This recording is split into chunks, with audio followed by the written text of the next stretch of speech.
Brainy Boost presents the 5 stages of relationships. Everyone experiences falling in love, even if it's only once in their lifetime. When you fall in love, you start to understand that maintaining the relationship is more difficult than simply being in love. Because each relationship is unique, it can be challenging to work your way through them. It's not always possible to apply strategies that have previously worked for you and your previous partners. Relationships, as far as we can tell, usually go through 5 stages. The course of the relationship itself will be determined by how you respond to these setbacks. Many people find it challenging to identify these stages in a relationship. On the other hand, a relationship can quickly end if you are unable to see what is going on in it. It will be helpful to you and your partner when you recognize these phases and understand how they impact your relationship. Stage 1. Romance.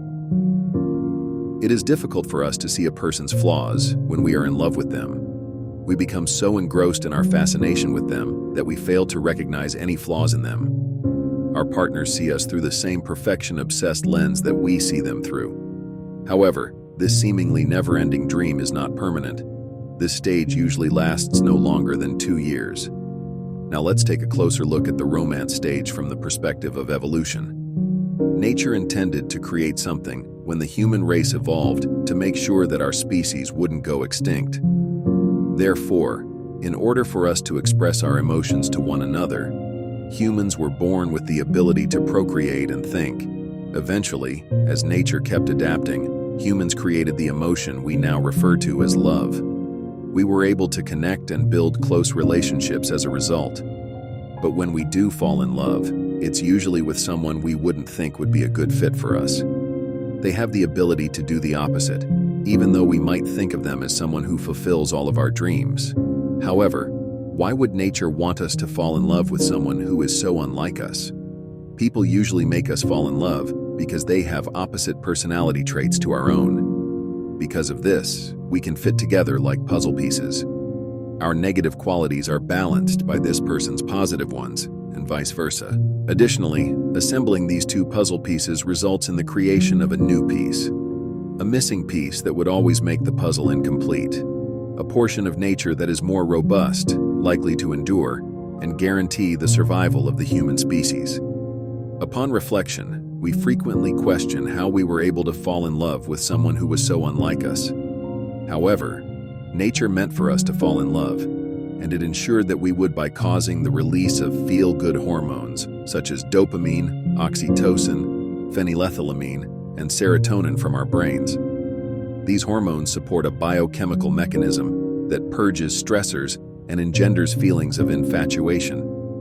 This explains why we find it so difficult to see our partner's shortcomings. These hormones push us to do whatever it takes to maintain the romance while masking our shortcomings. We're hiding our true feelings from our partners behind a facade of devotion. We keep this mask on because we fear that removing it and showing our true selves will cause our partner to leave. With this knowledge, you can work on discussing somewhat challenging subjects with your partner so as to prevent any significant arguments or misunderstandings. For example, whether or not you both want to get married and have kids. It seems like everything is perfect during this infatuation stage, but it eventually wears off. You might suddenly realize that your partner is the most incompatible person you have ever imagined when you look at them at this point. This usually occurs when one of you starts to worry that your relationship won't last forever.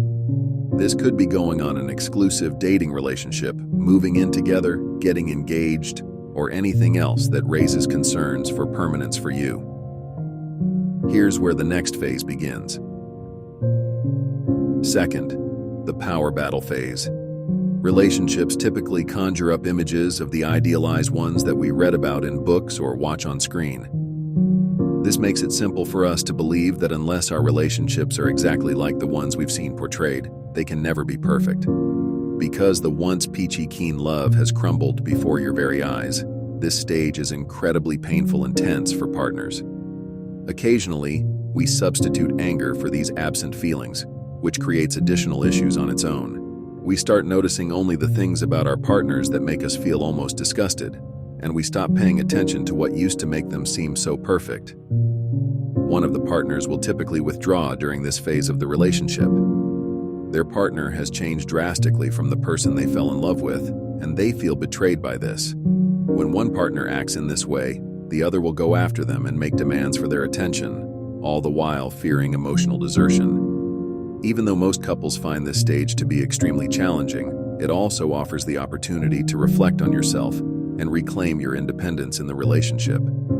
People sometimes feel depleted by this stage, believing that all of their hard work was in vain, and that reconstructing their previous state would require an excessive amount of labor. This is the time when most couples break up to look for someone they believe would be a better fit for them. For the same reason, the majority of divorces occur at this time. Stage 3. Stability.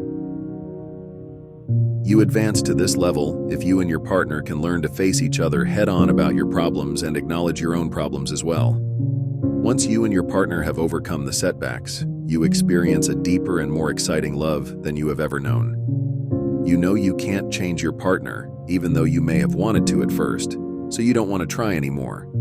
You're willing to accept them for who they are, flaws and all.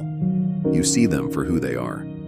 Even though the majority of people would prefer to stay in this phase of a relationship, doing so can easily lead to boredom.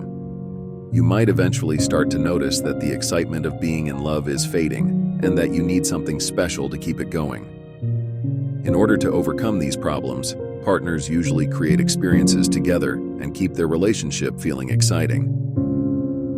Stage 4. Commitment.